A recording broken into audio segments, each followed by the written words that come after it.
Hi guys! Welcome back to my channel, Madam Tin. Ngayon, may ikukwento ako tungkol sa matalik na magkaibigan. Minsan kasi ang pag-ibig ay hindi nagsisimula sa kilig at date agad. Nagsisimula ito sa tawanan, asaran, at sa taong lagi mong kasama sa hirap at ginhawa. Ito ang kwento ni Bea at Nico.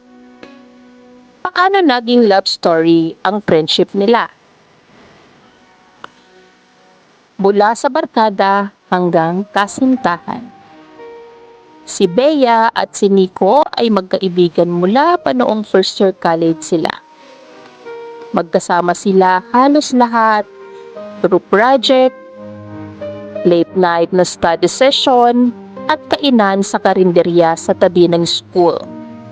Wala silang iniisip kundi ang tawanan at asaran.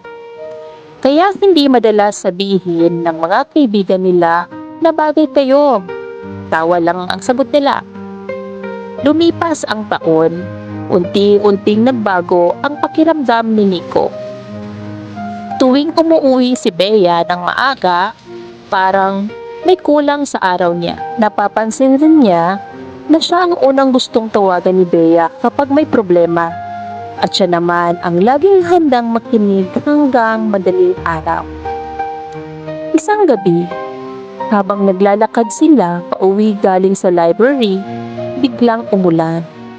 Walang dalang payong si Bea, pero hinati nila ang payong ni Nico. Sa liit ng payong, halos dikit na sila sa isa't isa. Doon, hindi na kinaya ni Nico ang itago ang nararamdaman. Bea, paano kung hindi na lang tayo magkaibigan? Tanong niya. Kalahating biro, kalahating seryoso. Huminto si Bea. Tumingin sa kanya at umiti. Di sana sinabi mo agad. Ang tagal ko nang naghihintay. Mula sa simpleng tawanan at samahan, naging sila. Hindi nagbago ang closeness nila. Mas lumalim pa ito. Dahil nagsimula ito sa pagkakaibigan. Hanggang ngayon, kapag tinatanong sila kung paano nagsimula ang kanilang magandang kwento at pag-iibigan, iisa lang ang sagot nila. Minsan kasi, ang best na jowa nagsisimula sa best friend. Ito ang kwento ni Bea at ni Nico. At ayun na nga guys, ganyan nagsimula ang kwento ni Bea at Nico.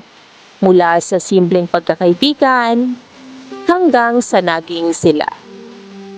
Kung nagustuhan mo ang kwentong ito, huwag kalimutang i-like, mag-subscribe, at i-share sa mga kaibigan mo. Baka may Bea o Nico din sa buhay nila. Maraming salamat sa panonood at pakikinig.